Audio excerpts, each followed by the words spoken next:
Well, good evening, everybody, and welcome to Charlton Live. This is the big match preview. My name is Louis Mendez. On this week's show, we'll be looking back at that emphatic 4-1 win at Morecambe in the week, and of course, ahead to Saturday's trip over to Cambridge United. Joining me to do just that, first up, Mr. Nathan Miller. How you doing, Nath? Not bad, mate. I can't say another point on the board this week, so a bit disappointed. But yeah, no. Point on the board times 3. Well, exactly. We're living the dream, as I always say. But yeah, nice to be back, mate. Yeah, good to see you. And also joining us, a man who can't wait to head back to Cambridgeshire on Saturday, the land of his fathers. He had to move away, of course, because being surrounded by that many boffins in Cambridge, he felt very stupid. But welcome to Tom Walling. How you doing, Tom? That's why I moved to South East London. It's nice and smart down here. So that'll please the listeners. I thought you were Welsh. What happened to you being Welsh? I thought you were Welsh last time we spoke. Well, if you're talking land of fathers, Dad is Welsh. So, and if we want to talk about Wales, then I've got plenty to say about Johnny Williams' recent retirement. So, enough of that. Just, wind me up and watch me go. Yeah, lost Bale, Gunter and Williams all in the space of a few days. I mean, it's basically over, isn't it? And it barely really started for them. Good evening to everyone joining us on the live stream as well, including Jonathan West from the Charlton Upbeats. I hope you're well, Jonathan. Thanks for joining us live. Hi to Matthew as well. We've got a comment from him coming up. Make sure you get involved with your comments on this evening's live stream. Let us know what you made of that 4-1 win against Morecambe. How you feeling ahead of the trip to Cambridge. On the show, then, we're going to hear the goals from Morecambe in a few moments' time. Discuss that game. We'll hear Dean Holden's reaction to that. Was our first win in, was it 6, wasn't it? So, and our first, other than the goal against Acton, first time we really found our scoring form as well in a little while. We're going to hear from Blackett-Taylor, who scored once in that game, yet is claiming he scored twice. We're going to hear from a Cambridge fan as well. Owen from Under the Abbey Stand pod is going to join us later on. Let us know a little bit more about Mark Bonner's side. Dean will look ahead to that game with Cambridge himself. So let's hear the goals, I suggest, before we start to discuss it. It was a very enjoyable evening up on the Lancashire coast on Tuesday. Let's have a listen back to how it went down on Charlton TV. Your commentators, as always, were Greg Stubley and Terry Smith. Comes in from Morgan, it's a low one.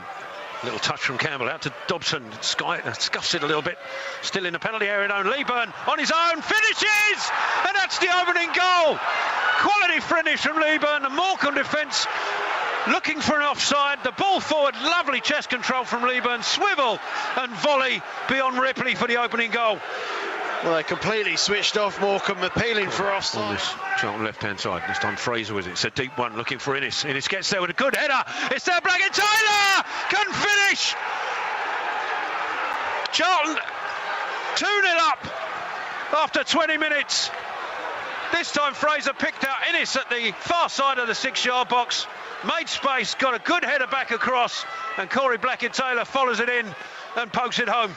I'm not convinced he's got the final contact. No, really? No, I think it could be an wins the header. It's a good head out towards Campbell. Holds up the ball well here, Tyrese Campbell. He's on a run. Leeburn and Blackett-Taylor in the box as Campbell cuts back inside.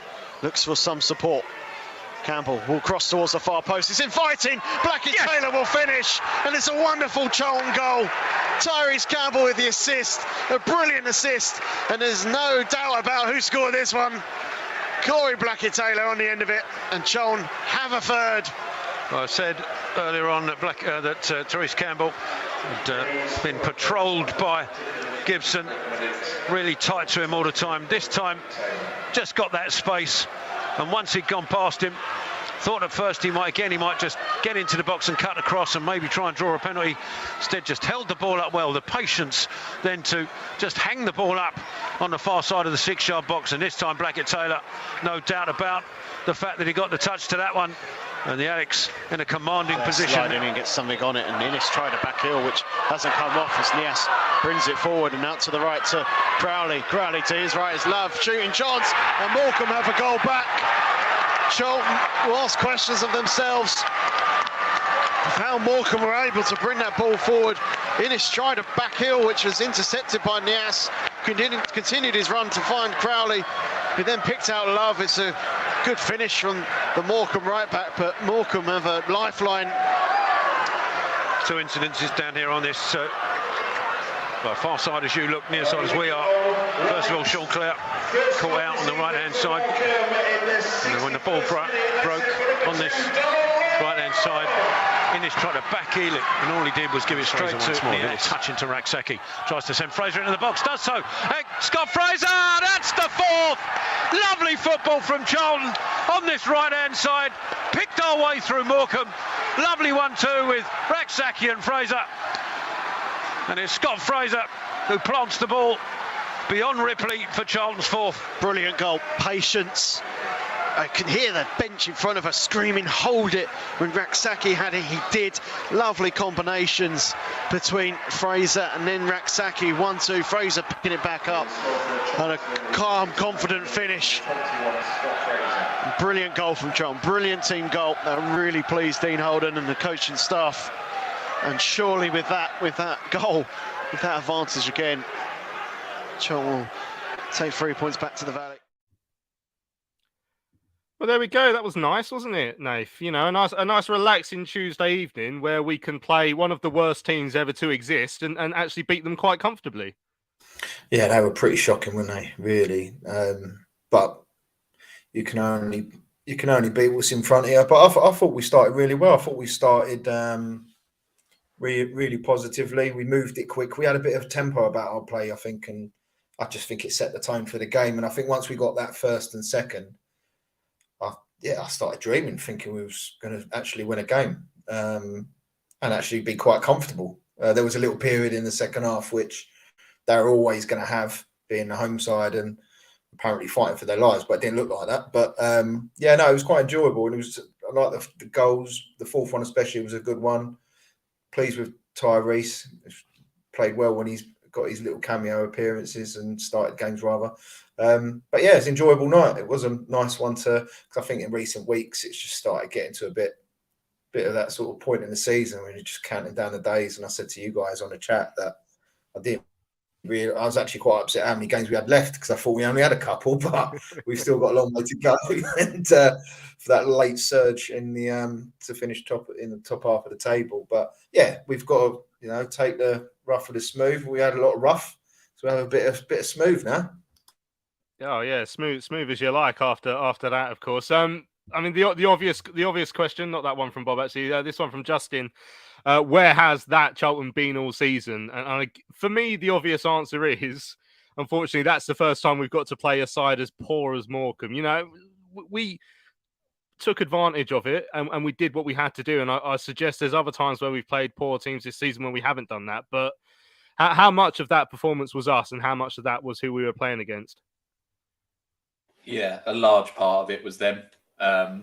Obviously, we had to beat them, as you say, and there's been other opportunities to do that this season, and we haven't done it. And I think that's the problem. But if that comment is suggesting that we're a good enough side on our day to be in the top six this year, then the honest answer is no, we're not. I think this was largely down to the fact we were playing a bad side. I think for the first time, certainly that I can remember in League One, I feel like it's actually quite a good standard of league. I remember for a few years in a row, I've been saying we shouldn't be scared of anybody. But I think when you look at the standard up at the top of the league now, it is good. But there's still plenty of teams down there that we could be beating and probably should be beating, and we haven't. But when you come up against a side as poor as that, who kind of make it easy to score goals, it would be typical Charlton not to take advantage of that. And we haven't at times this season, but we did. And going into the weekend, obviously it's an opportunity against another side who are down there, who are struggling this season.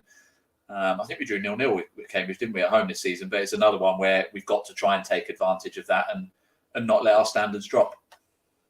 Yeah, it was 1-1 with Cambridge earlier on in the season, but it was another one of those games where we just seem to be drawing all of them at home at that stage of the campaign.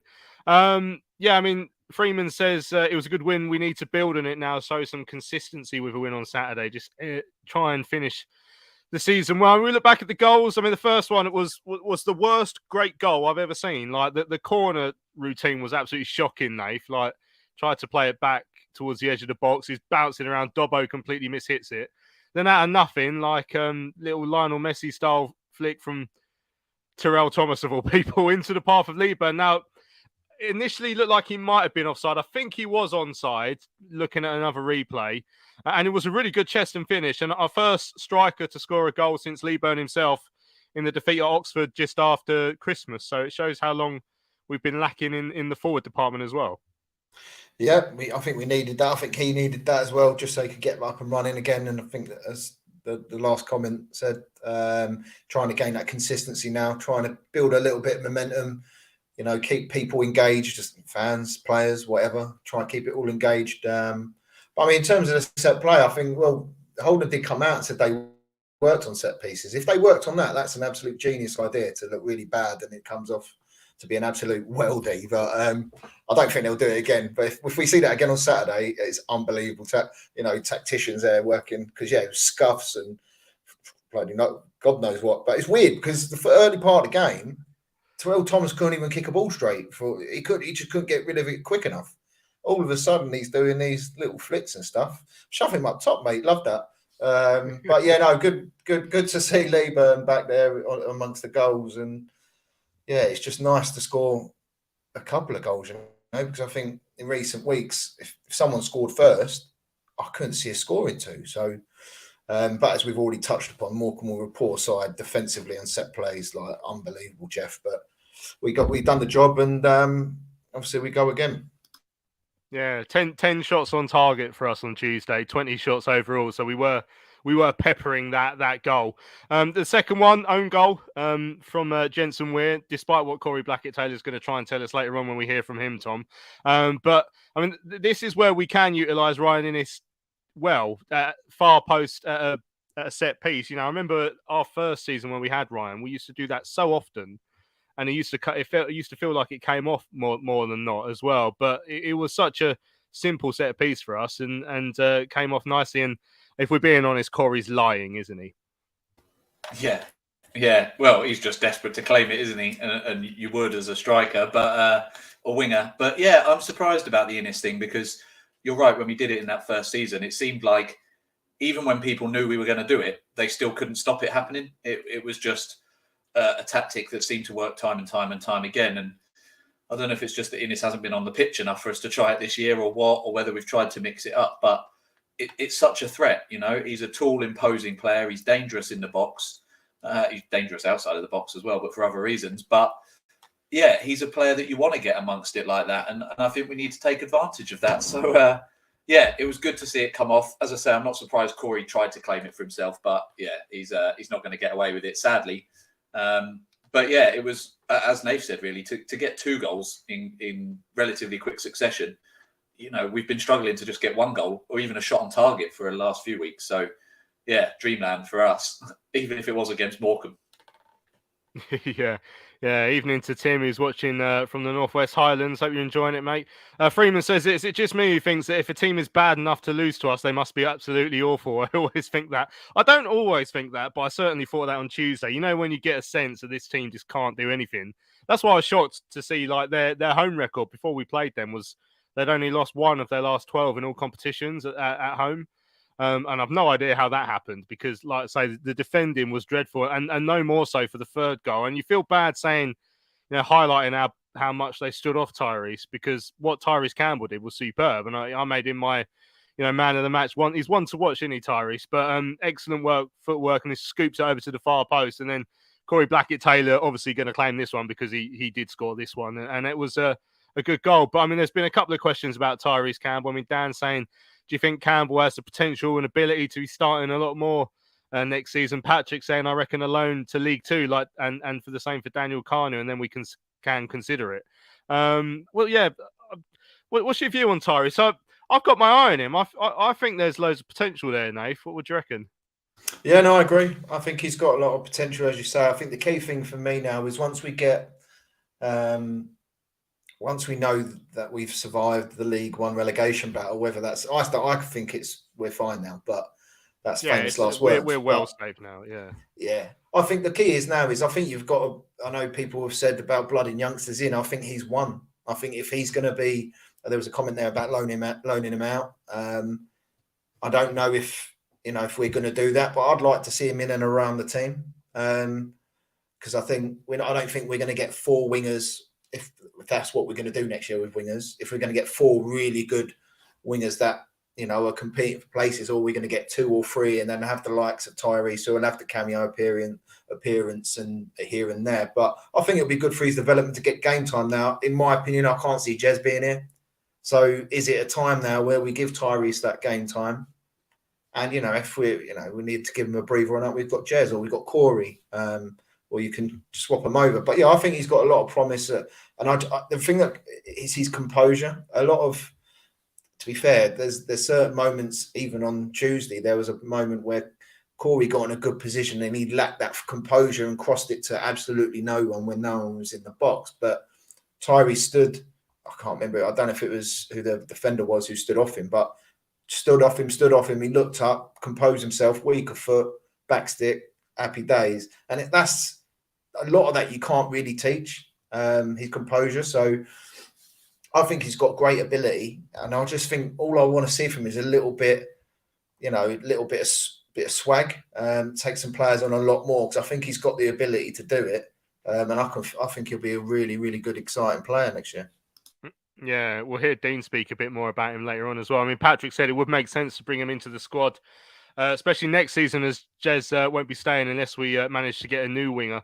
I mean, obviously, Jez ain't going to be with us next season. I imagine he'll be in the Championship. The good news is there's a reasonable chance that I'll be with his parent club, because they've got every chance of going down at the moment in time. Right, Paul did mention we did still manage to concede to the worst team in the league, though. And there was just that horrible moment, wasn't there, where Ryan Innes forgot that he's Ryan Innes and thought, I'm going to do a back heel on the halfway line. Back-heeled it against his own standing leg, and then we're picked off. I mean, for all his... as much as we praise him for his assist, and we certainly did, he has, and I still stand by, I think he's overly, I think he's a competent defender, but he's got so many rickets in him that sort of undoes a lot of the good work he can do defensively, Tom, and that was another shocker from me. He put his hand up after, but the damage is done, and the damage has been done too many times by him this season. Yeah, and we're lucky that this one didn't really matter too much, but I said earlier he was dangerous outside of the box for many reasons. I was thinking more along the lines of aggression, but he's also got this in him as well, sadly. And he doesn't remind me of Naby Sarr in terms of his playing style, but he reminds me of Naby Sarr in that he can do brilliant things and he can do awful things. And he's just got these in him because he's got the ability to be a commanding defender. He made a couple of tackles that, made it into little clips on the Twitter feed post games a few times. Couple of seasons ago, he's got some brilliant defending in him, but then at times he makes silly mistakes like this. He's got his hot head, as we know, and that's the risk. You run that risk with him in the side, sadly. And as you say, he held his hands up. I think overall, as you say, I think the positives probably outweigh the negatives just. But it is something we have to factor in, sadly. And as I say, luckily on Tuesday night, it didn't count against us. Yeah, and it certainly could have if we were playing a side a little bit better than Morecambe. I mean, Callum's asking in the chat, we should keep Innes next season. I mean, we'll come on to Corey in a little bit because we're going to hear from him, and obviously he's been signed on extension. We had this conversation a few weeks ago, but is Innes one of those that you can legitimately keep and think you're a team that could genuinely challenge for promotion, Nate? What's your view on that? Because I said it a few weeks ago when we were discussing some of the other lads. It's like we get stuck in this weird Stockholm syndrome with some of our players, and the ones who aren't that good, and we consistently see them make mistakes every week. They then go and get a nice assist, or they win a couple of headers. And you're like, let's keep him anyway. Like, is he good enough? It's hard because I think he offers so much in both boxes, like aerially and as a threat. I'd rather be him in our side than someone else's. If he was playing against us and, we're in the covered end and all of a sudden the other team have a corner and you see that unit turn up, it's like, well, I'd rather not that be happening, to be honest. But I think it's a case there. I mean, he's been playing quite a lot of games. So, I know I've moaned at him in terms of his discipline issues. And, yeah, he held his hand up on Tuesday, but he done that twice against Bristol Rovers and held his hand up. You can only do it so much. But in my opinion, I wouldn't mind him in the squad. But in my opinion, I think we'd want, I don't know, is that big heck? I don't know. But I just think we'd need someone a lot more consistent and doesn't do the Beckenbauers or thinks you're Beckenbauer and try and do those things. You look at people like Sheffield Wednesday, win most of their games 1-0 or 2-0. They don't have any of that sort of calamity. I know I'm sounding a bit harsh, but I just think we need to eradicate those mistakes because, as Tom said, that mistake on Tuesday, previous game, just cost us points. I'm not saying that he's cost us the season, obviously, but I just think we need to be a little bit smarter. But I think he's a squad choice and he can come in and around the team, but I wouldn't choose him to be my starting centre-half if I could pick anyone. Yeah, I mean, Patrick said I'd keep him as squad depth if we get another defender. He can be dodgy, but at the same time, he can be good. Callum, half the squad is not strong enough. We should tie down Campbell, Henry, Corey Blackett-Taylor. He would be a good squad depth player, though, as well. I mean, we have to talk about the fourth goal, Tom. In terms of a team move, we won't have scored too many goals that good this season. It's fantastic passing move. In the end, ended up with Claire going up the right wing inside to Jez, 1-2 between inside to Fraser, and then it was a 1-2 with Jez Raksaki, wasn't it? And a good finish. And again, I mean, Fraser's another one we've wanted to see get a bit forward more. I mean, Luke's talking about how nice it is to see a bit more of a clinical edge to us, as poor as Morecambe were. But it's nice to see a clinical edge to Fraser and actually him darting into the. When was the last time we saw Fraser darting into the penalty box like that? I honestly can't remember. When was the last time we saw any midfielder do it? Really, I'm struggling. And yeah, I think there's a few players in that move. As you say, Sean Clare's come in for a little bit of criticism. I think he's one of those, perhaps with the Stockholm syndrome that you mentioned a little bit earlier.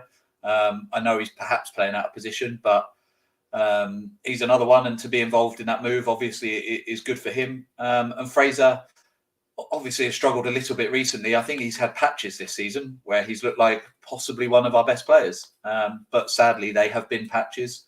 And he's just not been consistent enough. And yeah, as I say, how many times we go back to the player that's in my little comment here. You go back all the way to Jake Forster-Caskey, Alex Gilby. You could roll off a string of midfielders, number 10s, Albie Morgan, who's in the current side, who don't weigh in with anywhere near enough goals. And sadly, Fraser's another one. And if we are going to push for promotion next year, and that should be the aim for sure, then we're going to need more players to chip in like that because we are probably going to be a relatively small squad. We are probably going to be relying a little bit on the youth side. And so we need some of the more senior players to step up and get their fair share of goals. For me, Fraser should be looking at the 10-goal a season mark every season. And I don't know how many he has got now in the end this season, but that should be something that he should be doing consistently. And sadly, we just haven't seen enough of that this year. But yeah, great for him to get a goal. And if he can finish the season strongly, then obviously that would be great going into next year. Yeah, Fraser's up to 6 in all competitions, which, to be fair, is more than I realised. That's not. It's not far off a decent enough return, but you always feel like you could probably get a bit more from your midfielders, and he's been a bit streaky. But yeah, you mentioned Sean Clare and Matthew in the first comment before the show even started. Actually says hi. It was a very good morale boosting win against Morecambe the other night. My question for next season is, as Mandela Egbo will play right back, can Sean Clare play centre mid with Dobbo and Scott Fraser coming you red? So first of all, fantastic to see Egbo on the pitch. After his long spell out, is the Ipswich game, the 4-4 where he got injured. It feels like a million years ago since we last saw him play. But yeah, I mean, he's talking about a central midfield of Clare with Dobson and Fraser. I mean, is that one that's going to win you the League One title? Is shoehorning Clare into a position we know he likes to play, but we haven't actually seen him sustain a long run in that position since he's come to the club. So 4 managers have decided that position doesn't really work for him, I guess you could argue, Nath. No, yeah, you can. It's difficult because I know Sean likes to play there, and I think he's got good attributes to play the role in terms of his athleticism and how he can drive with the ball, which we've seen many times this year. But for me, I agree with you, Louis. To shoehorn him in, is that 3 going to win you the league? In my opinion, it won't. Again, it's another situation where you go, well, it's an okay squad player. He can play right of a 4, he can play right centre back of a 3 if he needs to, and he maybe could cover Dobbo. But again, I think if you're going to be looking to challenge seriously, I think you're going to need someone better in that engine room, especially if you're going to push Dobbo outside, or at least challenge Dobbo to maintain his standards, which he has, to be fair. There's been a couple of games, but so yeah, it's a weird one really. I mean, be interesting to see if he could play wide right. I don't know. He's got pace. He can deliver. I just think defensively, positionally, I just think he's a bit suspect at some times. But like we've all said, he's out of position. But yeah, it'll be interesting to see what happens because he had some interest before, didn't he? So for all we know, someone might want to bring him in or take him off our hands. Who knows? Yeah, we don't know if that was the same level of interest as QPR had in signing Dean Holden or if it was actually real. Right, Paul says, for me, Claire shows too much complacency as well. Right, we've still got a few more comments to come to, but I want to hear Dean Holden's thoughts on that win over Morecambe in midweek. He spoke to Mark Taylor from BBC Radio London. Congratulations on the 4-1 win here at Morecambe. Just how good a performance was that? I was really pleased with the tempo that we played at. We played with real personality. We'd had a good chat with the players after the game at the weekend in terms of how we want to play.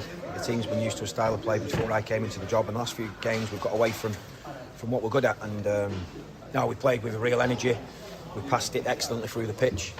We also had a threat in behind. We had obviously moments where we got in behind and we had chances at goal, which we've not had as much of recently. And then when we lost it, we had a real aggression in that counter press and got after the ball, won it back numerous times out the pitch. So to score 4 goals away from home is no mean feat. I mean, Morecambe's record at home is really strong as well. So it was important we got back to winning ways, and yeah, I'm delighted. How pleased are you that winless run is now over? Yeah, I mean, we never got too carried away. We never do win, lose or draw, but it was important that we started putting some points back on the board. And as I say, it was never going to be an easy game with where Morecambe are in the league, but we made some changes coming into the game. I was really pleased with the way that we started. We've shown a real aggression in terms of in and out of possession, and not just that, the guys that came off the bench as well. I mean, we had some Manny Egbo's been out injured for a long time. Terrell Thomas has come in and played, been excellent tonight, been not near the team for a long time. So Miles Leeburn gets himself another goal. So no, I was really pleased. It sets you up nicely for the rest of the season, I would have thought. Yeah, I was just saying there, as happy as I am with that performance and 4 goals, it's really frustrating as well because we've not done that enough this season, and we have had issues with consistency. Now it's important with 10 games to go that we can't drop our standards. That's the challenge to the players now. We have to keep our levels as high as possible and make sure that we finish the season as strong as we can. What are your aims now then going forward? You obviously have an away game, another away game on Saturday. We don't focus beyond anything more than that. It's really simple as that. 10 games to go. I think we've got ourselves up to mid-table now, which was important for us. And we focus on Cambridge. Again, it'll be a tough game. They've got some good experienced players in there. And for us, the focus has to remain on keeping our performance levels as high as possible. But you must be very pleased overall at tonight's display. Yeah, I think for a number of reasons, as I say, some really strong individual performances. We've shown a real togetherness as a team. As you say, 5 games, I think, without winning or whatever it's been, so it's important that we responded to that. Supporters that came up deserve huge credit. 5-6 hour journey on a Tuesday night, the way we've been playing in recent weeks is not an easy thing for them to do, so we thank them for that, and I'm sure they'll be going home happy, and now we need to move on to Cambridge quickly. There we go. That was Dean speaking to Mark Taylor after the win up at Morecambe on Tuesday night. I mean, Sam saying I'd keep Innes as a bench player if he's happy to support Ness and Hector. Obviously bad news on Ness's injury. We'll hear a bit more later on. He's still got to go to a specialist to find out the extent of it, but it sounds like a tricky one, and it certainly won't be involved this weekend. Jay says, I'm reserving judgment on Holden until the start of next season and the players bought and sold. If he doesn't hit the ground running, Thomas Sandgaard will get itchy trigger finger around September. Yeah, well, we know the drill now, don't we, Naif? I mean, like we were speaking over the weekend about his contract getting sorted, but we still don't really know what the summer's going to look like. What's going on with this takeover for Mark Spiegel and whatnot. What sort of funds he'll actually have. I mean, I don't know if you saw the quotes that Tash put up on Twitter yesterday after he'd spoken to TalkSport that he suggested investment is coming. But I mean, how often have we been promised jam tomorrow and just been delivered a poo sandwich? Well, yeah, you could someone could invest £1. Doesn't mean you're going to buy anything with it. You could. Not saying what Dean was saying was wrong. I just think investment is such a loose word. I think it's not like he said, we're going to be absolutely multi-billionaires and we're going to have loads of money to spend. So just relax yourself. He ain't said that. He said investment will be coming in. So yeah, I think the key is like the comment just said there is what happens in the summer. If he does if we do start slowly, we'll Thomas or whatever owners here at that point, if we do have one, will they get itchy and trigger finger? I don't know, because if was it a 3-year contract, is it? Or 2 years? I can't remember. So yeah, it's free, which seems weird as well. That just seems it's really a decent long. payoff. Yeah, that's a decent payoff. Well, yeah, I mean, it'll probably unless there's clauses in there. Yeah, it'll have if you lose the first game of the season, you lose more than 2 goals in the first game, mate, you're sacked. But but I know what you mean. Yeah, the thing that made me laugh was during the week, off the back of what Dean said to TalkSport yesterday was people going, yeah, you know what, he wouldn't sign unless he was given these assurances, blah blah blah. And I'm thinking, like, I'm not being funny, but we're talking as if we've just re-signed Pep Guardiola, and he would have had no other options other than someone else in League One. Like, let's not get carried away just because Dean signed. That means there's nothing but goodness and light coming. Right, someone else who has signed or had an extension triggered on their deal is Corey Blackett-Taylor. He scored once on Tuesday night, despite the fact he's claiming to. He spoke to Greg after the game on Charlton TV, and this is what he had to say. 1 goal for yourself, maybe 2. Perfect night overall. Yeah, definitely. I think it was something that we spoke about today, about we wanted to try and get a win and get as much goals as possible. As soon as we scored early, we just said to ourselves, like, we're going to try and get as much goals as possible and finish them off. So on a personal note, I'm happy to get the goals as well. And for yourself, there was at least 1 goal. There's been talk of maybe 2. What's your situation? How do you feel? It was definitely 2, or was it 1? Yeah, I do remember getting a slight touch on the ball, so I think I'm happy that they've marked me down for 2, but we'll just see what happens after it. I'm not really too focused on that. I'm just happy that the team won at the end of the day.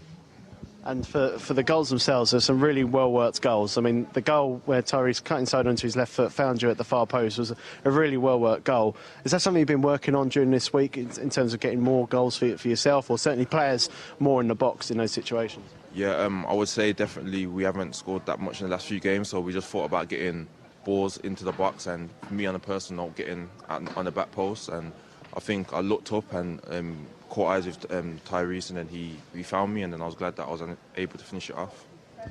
And certainly Charlton in that first half were dominant, really. It was a really good display.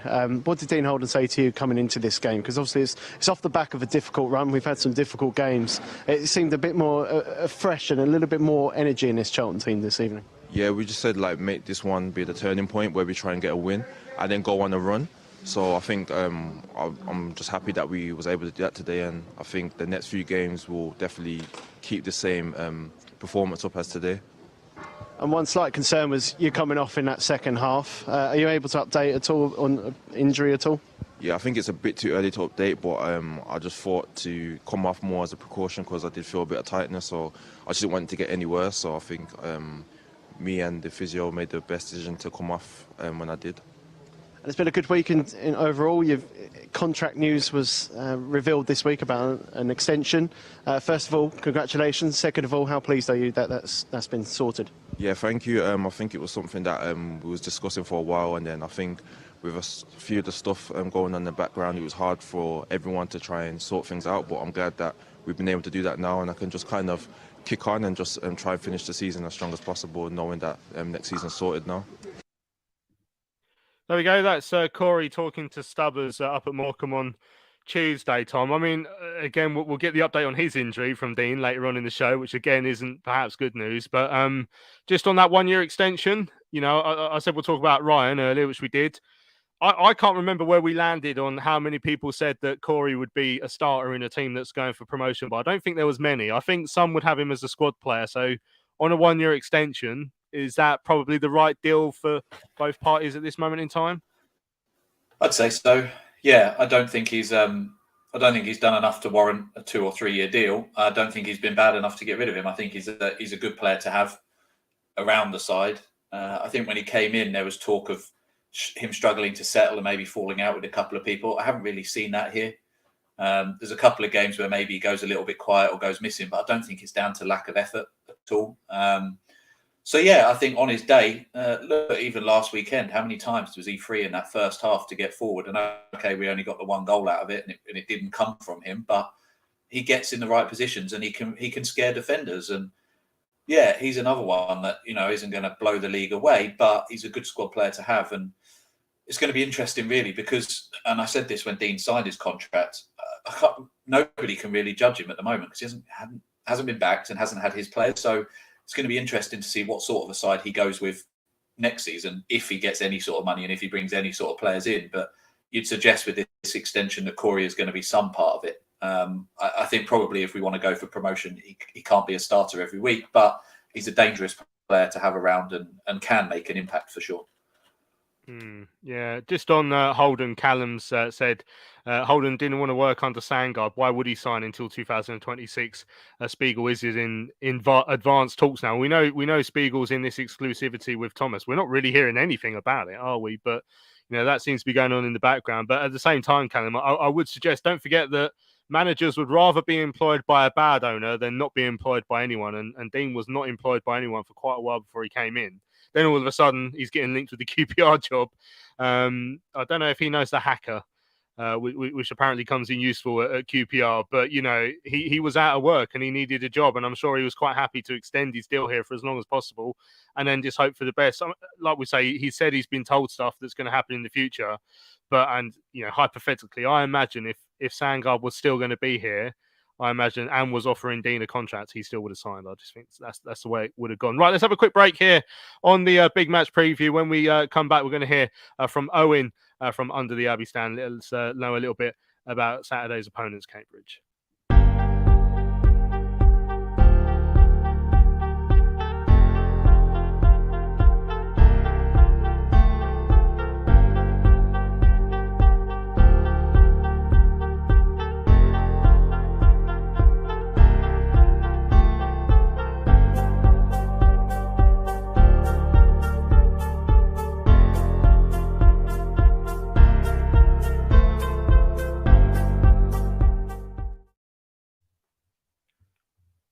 Well, good evening, everybody. Welcome back to Charlton Live. This is the big match preview. And on this week's show now, we're going to be looking ahead to Saturday's game with Cambridge United. So joining us to do that from the Under the Abbey Stand podcast is Owen. How you doing, Owen? Thanks for joining us.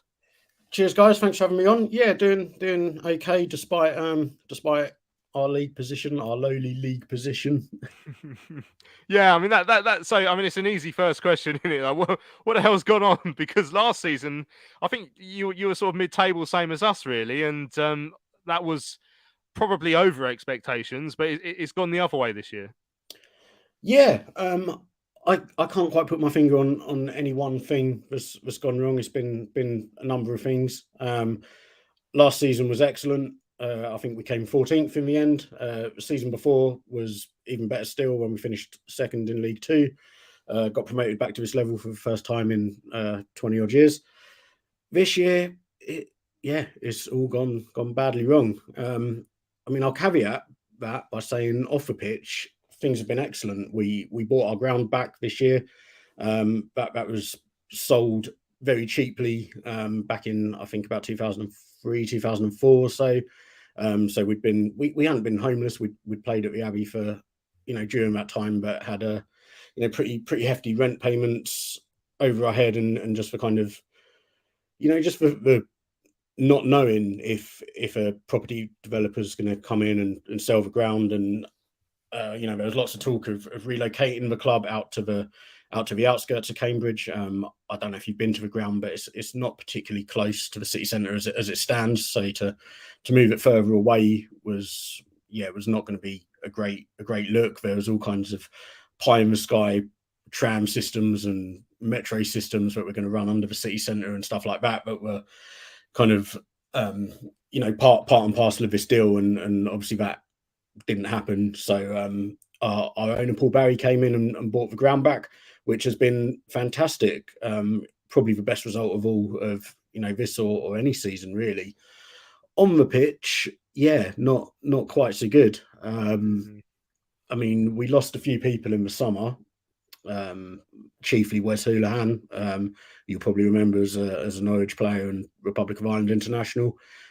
We got 2 really good seasons out of him, and he, I don't know what exactly went on, but he isn't here this season. We've really missed that kind of creativity in midfield. I think we're the division's lowest scorers at the moment, and that's another big thing. We just haven't been scoring goals. We got Joe Ironside, Sam Smith, who last year scored plenty, and did a really big, played a really big part in keeping us out of danger. But this year, for whatever reason, it just hasn't happened for us. Yeah, I mean, we could assume things weren't going great when you swooped to the desperation of taking Conor McGrandles on loan. I don't know how it's been getting on for you guys, but what's the feeling around Mark Bonner at the moment? Because was it this time last season? I think he was getting linked, wasn't he, with the odd job here and there, and people were nominating him as perhaps the manager of the year in League One, but. I'm assuming he's still got the support of the vast majority, because I guess expectations coming into this season probably were you just want to stay up.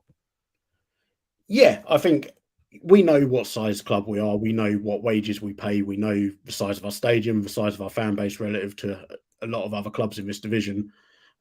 Mark himself has said on numerous occasions, League One is a division of two halves. It's you've got your Ipswiches, your Sheffield Wednesdays, you had Sunderland last year, you've got yourselves, you've got Bolton, big teams, well supported, big fan bases, big stadiums. Then you've got the likes of us, you've got the likes of Morecambe, Fleetwood, Accrington, the smaller teams. And I think what Mark said last year is that we need to make sure we're towards the top of our mini league. And, if that means finishing mid-table, then that means finishing mid-table. This year, he was really heavily linked with the Rotherham job earlier in the season and didn't take it in the end. Again, the whole story is not particularly clear, but that's when a lot of people would point to that as being when things really started to go wrong. I don't necessarily agree with that. I think we were struggling a little bit before that, but I'd say he still has the support of most of the fan base. We've been pretty vocal on our podcast, on our website, about whether he should stay, whether he should go. There's other good managers available in the league at the moment. As the Cowley brothers, for instance. There's a few others, and I think if we'd have been speaking a few weeks ago, the Bonner out sentiment might have been a little bit stronger, but the board have come out and said that they're going to back him, and we've got to deal with that. If he takes us down, and as much as it pains me to say it, in all honesty, it looks like we are going down. I can't see us getting the points we need against the opposition we're playing before the end of the season. So if he takes us down, let's give him another go in League Two. I personally have been quite vocal on the Under the Abbey Stand site and on my own Twitter about thinking he should step back. And what I don't want to see. I love the guy. I love what he's done for us. He's a United fan. I don't know if you know much about Mark, but he's he's not had really a professional football background. He didn't play professionally. He'd never managed before us. He was part of a coaching setup at the club. Before that, he was part of a youth setup. He stepped up as caretaker when Colin Calderwood got sacked in, I think, January 2020. Led us through the lockdown, the COVID lockdown, which was obviously really difficult time for all clubs, but a small one like ours, especially when it's not getting any money coming in. And he's just become an absolute legend, basically. Love the guy to bits. I think all United fans do as a person, but this year it's just been really difficult. It's not worked for him. He's made some mistakes. He's done things like talk up the opposition a little bit, which has got some people's backs up. I mean, for me, that's just being realistic, talking about the likes of, Ipswich, yourselves, Bolton as being big teams, and, you are compared to us, and, and anyone can see that. So, yeah, I mean, we're sticking with him by the looks of it. Whether he can keep us up, I don't know. I'd love it. I'd absolutely love it if he did. But yeah, I don't know. Yeah, I mean, just finally then, so the ticker along the bottom is not making good reading for you guys. Just 2 of your last 20 in League One, 5 from safety. If you were to win Saturday, who would be the man that would prove the difference? Because there must be someone in your squad you think on his day he could be the man that could beat Charlton on Saturday, for example. I would have said your man Conor McGrandles, but he's not playing. Has he been good? Generally, has he been good? He's been all right. Yeah, he's been what we need. We needed. I mean, our Shows how biggest bad you problem guys are, doesn't it? yeah, our biggest problem this year was just having a lack of bodies in central midfield. In particular, we had a couple of long-term injuries there, so he's kind of come in. We also brought in George Thomas from QPR, who's played about 40 minutes and has now got out for the season. So yeah, he's done all right. We'll miss him. The people that are going to make a difference is probably going to be Harvey Nibbs. Scored against you guys in the first game this season back in August. He's probably our main goal threat at the moment. Sam Smith and Joe Ironside on their day, both great players, but they're both kind of badly off form at the moment. But I guess the main guy to keep an eye out for is Liam Bennett, who's going to be playing probably right or left back. He's a young guy. We bought him from a local side. He didn't come through our youth system, but he spent the first part of the season on loan at Walsall and has just been a real kind of breath of fresh air around the club. He's an attacking fullback. He's quite short, but he seems good in the air as well. His defensive positioning is all right, and yeah, there's a lot of pressure on him to kind of save our season. Well, hopefully he can do that, but after Saturday. Owen, thanks for your time. Thanks for coming on Charlton Live. Hopefully you guys can stay up because I did enjoy going to Cambridge last season. I'm sure I'll be enjoying the trip on Saturday as well. So yeah, we wish you all your best, and yeah, we'll hopefully see you next season. Cheers, thank you. Cheers. There we go. That's Owen. From under the Abbey stand, looking ahead to Saturday's game from a Cambridge point of view. Nathan, you were disappointed he wasn't wearing one of those mortarboards and writing with a quill and stuff, because that's how you imagine everyone in Cambridge. It would just boffins everywhere. Yeah, well, listen, I'm going Saturday, and I'm expecting to come back from Cambridge to be a born again posh person, because they have quills and riding on pheasants and whatever else hunting. They do up there. Yeah. They literally, Tom said that they did that. I never knew that existed. That's why I can always proudly stand up and say that I went to Cambridge University, because one of my mates was there. And we went to visit for the weekend, but we went. I did go punting when we were there. So there we go. I'm genuinely really looking forward to going on Saturday, because it's a nice place to visit. Nice little ground for those of you going this Saturday. There's hardly any tickets left as well. I don't know if they may even have sold out. Which is really good news. Again, I'll stand by it. We have travelled so well in terms of supporters this season, which I'm really impressed by. Right, let's start to look ahead from a more Charlton point of view. And first of all, let's get an injury update on the squad. Dean Holden was asked for the update by Terry earlier on today. Terry had a fine game at left back, but had to come off. How's he after that? And do we have any news on Lucas Ness's injury as well, for example? How's the squad after Tuesday night? We'll see on Lucas Ness. He's seeing a specialist next week, so we'll assess. He's got a little bit of damage to his patella tendon. How bad that is, we're not quite sure. The physios don't think it's too bad, but we need to get the experts' opinion on that. I think that's Wednesday next week.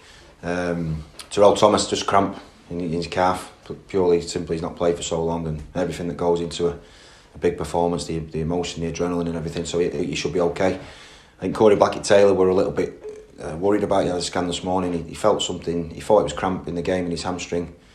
Been assessed this morning, so we've sent it for a scan, so we'll await the results of that, so fingers crossed. Yeah, I was going to mention Corey, because obviously straight after signing or triggering the extension of his contract, it's a bit hard luck that he comes down with that injury, but Therese Campbell coming on more than was a capable deputy on the night. Great performance from him when he came on. Yeah, I said to him he should have been banging my door more than he has done, really, because he's come in and scored and played brilliantly against Barnsley, and then he's had a period out of the team, and he came and I thought he played really well the other night. Tyrese, his drive and the way he picks the ball up and his positivity against. I hate to play against him. He puts you on the back foot. He can go both ways. And if we look at the goal where he's assisted for, he's got into that moment where he's took the defender on, and then he's had that moment of calmness where he's done the chop, and then he's took a second to calm himself. Yeah, brilliant ball to the back post for Corey with that left foot. So that's obviously, as a young player, is that end product is the biggest thing. But he's such an exciting young player and one of many that we've got at the club. So I'm sure Steve Avery watching the game every night would have been pretty pleased. There we go. Yeah, when I was going through that press day earlier, I thought I'd just leave the little bit that Dean said about Tyrese in there, because, like I said, I thought he was good on Tuesday and showed a lot of potential, and we're starting to see that come to fruition. He's got a goal this season. He's got an assist now as well, and hopefully we're going to see more. Right, so problems for Lucas Ness. the patella tendon, Nath. I'm no physician until I get back from Cambridge on Saturday with a degree, but the concern is there. If you Google it, it sounds quite bad. I mean, Dean said obviously we're waiting, and the physios don't think it's too bad, but I mean that's concerning. And Corey sounds more concerning than perhaps Corey himself was saying on Tuesday as well. So that's two players we could do without losing, really. But I mean, we survived without Ness on Tuesday against the world's worst team. And by the sounds of it, we're not playing a much better side on Saturday. But yeah, Corey on his day is a real handful. So I guess it will be a bit more pressure on Tyrese coming this Saturday. Yeah, I think obviously with Nessie injured, patella's the knee, isn't it? And I assume it's something that connects a knee to something. I don't know. But I assumed it was. I'm sure ankle, the patella's. I don't know. Patella is, and I think it's it's the bit of tissue that connects a knee to the leg. I think. Yeah, the Oxford Dictionary of English, which the Cambridge fans won't be too happy with, says it's the kneecap. Yeah, I don't know what the Cambridge Dictionary says. Well, I did GCSE PE at school. There you go, bosh, love that. Anyway, on to CBT. I think, I think the thing is when you're a player like Corey and you have that explosive pace, you're always going to pick up these sort of tissue injuries, especially later in the season because. You think about it, look how quick he runs and how his muscles have to work regularly. It doesn't surprise me that he's going to get the odd knock here and there. But like you say, Tyrese has put him in a great position to play. Start again if he's got no knocks, and having Tyrese and Jez on the other side isn't a bad winger pairing, is it? So I think we'll be fine. But it's just the main thing is making sure that we don't, Ness doesn't aggravate it and. He gets the right specialist treatment, which obviously the club is sending him on. Yeah, well, yeah. Hopefully it ends up for the best for him and for Corey and for anyone else who's suffering from a knock. Right, should we look ahead to the game itself as well? Terry in the press day did ask Dean Holden just on his thoughts about the fact that we are facing Cambridge on Saturday. Cambridge on Saturday, another team at the foot of the table, only one winning 15 matches. But as with our previous two opponents, they're a side that are going to be battling for their League One survival. So you'll be looking for us to show the same sort of mindset, I guess, and quality that we showed Tuesday night on Saturday. Yeah, that's a key thing, the mindset. And again, I said to the players this morning, people might look at that result and think, well, where we size of club and where we are in the league, it's an easy 4-1 win, and it wasn't. I mean, I think 4-1 did flatter Morecambe. I think we could have scored more than that, but. You have to approach the game with the right mindset. As you well said before kick-off, the weather was difficult there. The pitch stood up really well to it. But your mindset and your mentality going into games like that is everything because it allows you to start in the correct manner, which we did. And then we took the game away from them really early. So, same approach at Cambridge. Obviously, a different profile that they've got. They've been playing a back three recently. They've got some real experience. We think they've signed Bennett and Morrison in January, two really experienced centre-backs. So, again, we'll know what the challenge is in front of us. But I said to the players, the challenge now is to maintain that level of performance for the last 10 games of the season. We've proved at times this season that we can go against certain teams and put in good performances, but clearly 12th in the league shows that we've not done that enough. So that's the challenge. We can't let our levels drop now. It was an excellent performance, but we move on quickly now. There you go. That's Dean looking ahead to the game. So mentality will be an interesting one, Tom. So, I mean, for starters, we're playing for fun, and until Tuesday it wasn't really that much fun anyway. We're playing for pride, whatever you want to call it. We're playing for nothing, but we've struggled against sides in the bottom half this season, so that win against Morecambe on Tuesday was only the second time we've beaten a side in the bottom half all season, including Forest Green as well, which was also recently. So what sort of mindset do we need to attack this game against the Cambridge side who on paper will be fighting for their lives? If it's anything like Morecambe, they'll be rolling over and having their tummies tickled. But how do we go into this one when there's nothing on it for us? We have to go in and take them seriously. We have to give them some respect. We gave Morecambe respect until we realised how bad they were, and then we took advantage of it. But you have to go in there with the mindset that they're going to put up a fight and they're going to challenge us. And if they don't, and if they do roll over, then you have to be in a position to then take advantage of it. I think if we get complacent or if we treat it like there's nothing to play for, then we're going to struggle because they will take advantage of that. And I think that's been the problem with teams so far this season. When we have played bottom half teams and we've struggled, it's because we go into those games expecting to win and they then sense the vulnerability and take advantage of us. We're not a very good side, but we should be better than Cambridge United. And if we go there with the right mentality and we're professional, then we should beat them. But if we go in there expecting to win, then we're going to struggle. So, yeah, Dean has to keep that mindset right. I think he's spoken about it a lot. And if he does get it right, as I say, it's a winnable game. But we have to be focused and we have to take it seriously, even though there's nothing to play for this season now. The four at the back worked for us on Tuesday. Nave, obviously Terrell Thomas at left back before kickoff was a bit of an eye opener, but it seemed to work. Would you imagine we'll be sticking with that that shape? I guess, assuming Session's not back, is that the way you'd like us to go? Yeah, I'd say so. I think if you put on a performance like that, all bar the goal they conceded, I thought we were dominant. Apart from that little 10-minute spell where they were always going to have at some point, but I thought the tempo was good. I thought we were positive. We was on the front foot. I don't think we should change it around unless there's injuries, like obviously to Corey and maybe Thomas. If Thomas has got a bit of a knock and Sess isn't available, I don't know. Is Matt Penny still here, or I don't actually know what's happening with him. But yeah, I'd keep it the same if everyone's fit, if they can. Yeah, I think Penny, literally the penny has dropped. I just think he's been dropped because it turns out he's not very good at football. I mean, Dan's asking the same question. Do we know what's happened? I mean, there's no injury that I'm aware of anyway. I think he's just bad, and that says something if you can't get into our side.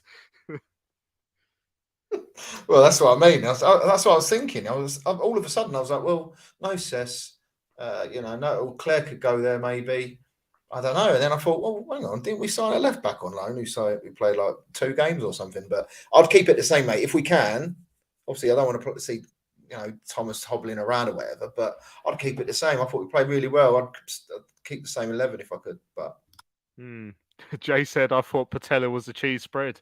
I thought it was a chocolate one, to be fair. But there we go. I mean, we've asked for some predictions. Sam saying 3-0, Tim saying 5-1 Charlton. Jay saying a 1-0 thumping for the Addicts, Leeburn with a lucky deflection off his rear end. I mean, both our goals there last season were massive deflections. If you remember a 2-0 win that we didn't actually play that well in. Callum saying 2-0. Jonathan West is saying 3-1 to the Addicts as well. Tim reminding us that Dion Dublin used to play for Cambridge years ago. Yeah, I think they used to have like a really direct side in the 90s that possibly got even to the top flight or to near. I mean, you might remember, Tom. They just missed Cambridge out. I think it was the season that it got changed to the Premier League, and I think they were one of the teams that got moved into whatever the new First Division became. But I think they might have had Phil Chappell back then as well, possibly. No, that's how you got to know Charlton, wasn't it, through Phil? Or? I know it through him, yeah, because he lived up that way. So yeah. There you go. Dan saying a 3-0 win for the Addicts, and Murray saying 1-1 draw between the two sides. I mean, in terms of a game, Tom, we go into this, full of confidence now after what happened on Saturday, and fully expecting 3 points. And really, it is sad, and it was the same at this point last year. But wouldn't it be nice to finish in the top half at least? Or would that mask just how bad we've been this season? I don't know. It's something to try and cling to, I guess. I think for Dean, now he's signed that contract, whatever is happening with the ownership over the summer, whatever money he's going to have to spend, he now needs to prove that he's worth that contract. And that's not me saying he's not worth it at all, but it's me saying at the moment we don't really know based on what he's done so far. So for him, he wants to end the season strongly to go, look, this is what I'm capable of. You need to back me in the summer, basically. So, yeah, for him, there is pride. For some of the players, and I think I said this on the last show I was on, for some of the players, they're going to want to play for an extension or for a contract. Players like Innes, who we've mentioned, players like Henry, Albie, Kanu, Tyrese, they want to prove that, no, I don't need a loan in League Two. I deserve a place in this side. So I think there are players like that who are trying to earn something, and they've got a point to prove, because I'm sure we're not going to win every game between now and the end of the season. But if we go on a good winning run, and we get some points and we play well, that could shape some of these people's careers going into next season. So there is still stuff to play for. As fans, it ain't much, but for next season, that's kind of all we've got to look forward to now. All right, Sam saying I agree with Tom. Our game plan and mindset should be the same as Tuesday. Otherwise, we could end up drawing at worst. We could lose if we are complacent. Right, we've run out of time on this week's big match preview. I've actually enjoyed speaking about us scoring some goals and winning a game. I forgot football can be fun. Sometimes, obviously, no fun will be had on Saturday because we're too busy studying for our degrees. Nathan, I hope you enjoy your time in Cambridge. Thank you to both Nathan and Tom for joining me on this week's Big Match Preview. Cheers, boys. Cheers, lads. Yeah, thanks to everyone who joined us on the YouTube live stream or watched us on repeat on YouTube or listen via the podcast. Don't forget to subscribe to our YouTube channel. We went over 400 subscriptions the other day. I want to hit 1,000 as soon as possible. So if you're in the video right now, click subscribe. The more we get, the better for all involved. Right, I'm Louis Meadows. Thanks for listening. Don't forget, we'll be back on Sunday to look back at the Cambridge game. We look forward to speaking to you then. Charlton Live.